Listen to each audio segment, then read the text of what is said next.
Hi, Anne. John Kiriakou here.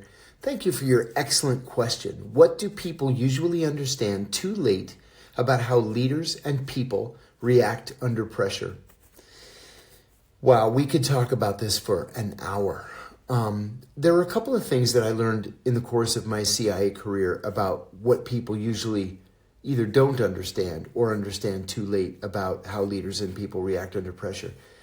Compare the leadership styles of John F. Kennedy, let's say during the Cuban Missile Crisis, and Donald Trump during the early weeks of this Iran war. Let's talk about Trump first. A 60 Minutes correspondent asked him recently who he turns to for advice. And he said that he doesn't seek advice, that he trusts his gut. And we're in the situation we're in. John Kennedy famously assembled a cabinet that was essentially a team of rivals, akin to what we saw during the Civil War and Abraham Lincoln.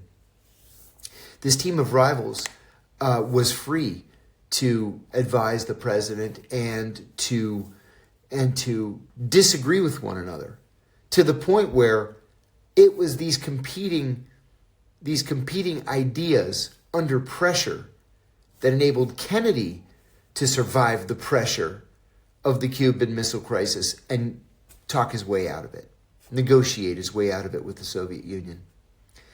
There's another famous story about sociopathy in leadership. I talk a lot on podcasts about the CIA seeking to actively hire people who have sociopathic tendencies. Sociopaths are different. They have no conscience, but they're also very, very collected under pressure. There's this famous story of the first Apollo moon landing, and Buzz Aldrin was landing the lunar module on the surface of the moon, but his heart rate was so rapid that that NASA asked that Neil Armstrong replace him.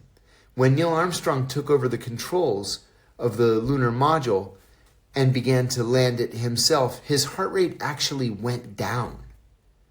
So I think there are a lot of questions that we need to ask of our leaders or just people in general. They could be business leaders, for example, and how they react under pressure. Are they going to actively seek the advice of experts or those around them, or are they going to go it alone? I think the public has a right to know. Thanks for your excellent question.